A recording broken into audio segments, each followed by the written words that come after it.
இலக்கை நோக்கி டுவர்ட் த கோல். இந்த நிகழ்ச்சிக்கு உங்களை அன்புடன் வரவேற்கிறோம். Praise the Lord. ஆண்டவராகிய இயேசுவின் இனிய நாமத்தில் உங்கள் எல்லாருக்கும் அன்பின் வாழ்த்துக்கள். மார்க் எழுதின சுவிசேஷம் 10ஆம் அதிகாரம் 48ஆம் வசனம். அவன் பேசாதிருக்கும்படி அநேகர் அவனை அதட்டினார்கள். பார்வையற்ற ஒரு மனிதன், பரிதாபத்திற்குரியவன், மற்றவர்களையே சார்ந்து வாழ்ந்து வந்தவன், சாபத்தின் அடையாளமாக கருதப்பட்டவன். ஆனா இப்போ அற்புதத்திற்காக இயேசுவை கூப்பிடுறான். இயேசுவால தனக்கு பார்வை கொடுக்க முடியும் அப்படிங்கிறத அறிந்தவன் தன்னுடைய இயலாமையை மறந்து, தன்னுடைய சூழ்நிலையை மறந்து அவன் இருக்கிற இடத்துல இருந்து கதறுகிறான். மிகுந்த சத்தமிட்டு இயேசுவே, தாவீதின் குமாரனே என்று கூப்பிடுகிறான். அப்ப இந்த சத்தத்தை கேட்டவன இதுவரைக்கும் இவன் மேல பரிதாபம் கொண்டவர்கள், இதுவரைக்கும் இவன் யாரை சார்ந்திருந்தானோ அவர்கள் ஓடி வந்து இவனுக்கு உதவி செய்து இயேசுவனிடத்தில் அழைத்து செல்வார்களா என்று எதிர்பார்த்தவனுக்கு அவன் நினைச்ச மாதிரி ஒண்ணுமே நடக்கல. அவனுக்கு உதவி கிடைக்கலனாலும் பரவாயில்ல, பைபிள் சொல்லுது அநேகர் அவனை அதட்டினார். ஆனாலும் அவன் சோர்ந்து போகல.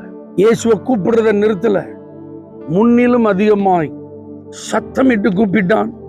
இயேசு நின்றார், அவனை அழைத்து வர சொன்னார். நான் உனக்கு என்னப்பா செய்யணும் கேட்கிறாரு. நான் பார்வை அடையணும்னு சொன்ன அந்த வார்த்தையை ஏசப்பா கேட்ட உடனே அவனுக்கு அற்புதம் செய்தார். அவன் பார்வை அடைந்தான். இன்னைக்கும் நீங்க பரிதாபமாகவே இருக்கணுங்கிறது தான் இந்த உலகம் விரும்பும். நீங்க பாருங்க, நல்லா இருக்கணும், ஒரு அற்புதமான ஒரு வாழ்க்கையை பெற்றுக்கொள்ளணும், ஒரு ஆசீர்வாதத்தை பெற்றுக்கொள்ளணும்.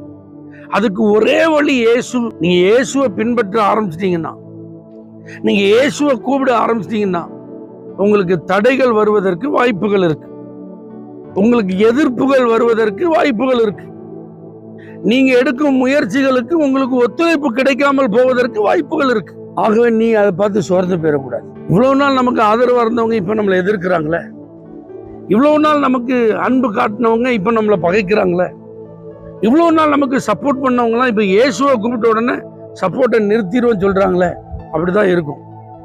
ஏன்னா பிசாசுக்கு தெரியும், நீங்க இயேசுவை கூப்பிட்டீங்கன்னா உங்க வாழ்க்கை மாறிடும். நீங்க இயேசுகிட்ட போயிட்டீங்கன்னா உங்களுக்கு அற்புதம் நடந்துடும். இயேசு உங்க வாழ்க்கையில வந்துட்டாருன்னா நீங்க பழைய நிலையில இருக்க போறது இல்லை. அது சாத்தானுக்கு நல்லா தெரியும். அதனாலதான் நம்மை சுற்றி இருக்கிற சூழ்நிலையையும், நம்மை சுற்றி இருக்கிற மனிதர்களையும், அதற்கு முன்பு நமக்கு எல்லாம் ஒத்து போயிருக்கும், இப்ப ஒத்து போகாத ஒரு சூழ்நிலையை அவன் கொண்டு வந்துடுவான். உடனே பகை வந்துடும், விரோதம் வந்துடும், மற்றவங்க கோவப்பட்டுருவாங்க. அல்லது இவ்வளோ நாள் நான் உனக்கு உதவி செஞ்சேன், இப்போ என்னையும் நீ தூக்கி எறிஞ்சிட்டு போறேன்னு ரொம்ப சென்டிமெண்டா பேசுவாங்க சொல்லி நீங்க யோசிக்காதீங்க. புரிஞ்சுக்கிடுவாங்க.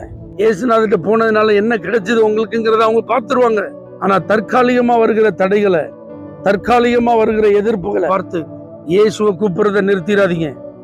இயேசுநாதர்கிட்ட போறதுக்கு தயங்கிடாதீங்க. இவங்களை பார்த்துட்டு ஐயோ இவங்களுடைய தயவு நமக்கு தேவை, இவங்களுடைய உதவி நமக்கு தேவை, என் வாழ்வாதாரம் இவங்க தான், என் பிழைப்புக்கு இவங்க தான். இல்லைங்க, இயேசுதான் வாழ்வாதாரம், இயேசுதான் உங்களுக்கு எதிர்காலம். இந்த உண்மையை புரிந்து கொள்ளுங்க. இயேசுவை தேடுவதற்கும் இயேசுவை ஆராதிப்பதற்கும் உங்க லைஃப்ல என்ன தடைகள் வந்தாலும், எதிரான சூழ்நிலைகள் எது வந்தாலும் சோர்ந்து போகாதீங்க. தொடர்ந்து முன்னிலும் அதிகமாய் முயற்சி செய்யுங்க. உங்க கவனம் முழுவதிலும் இயேசுவின் மேல இருக்கட்டும், அவரை பின்பற்றுகிறது மேல இருக்கட்டும். அற்புதம் நிச்சயம் உங்களை தேடி வரும்.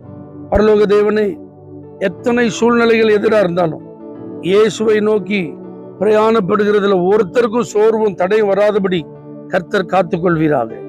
இயேசுவின் நாமத்தில் பிதாவே, ஆமென். For prayer contact, Pastor J. J. Kumar, El Shaddai Ministries, 9500252586, Surandai.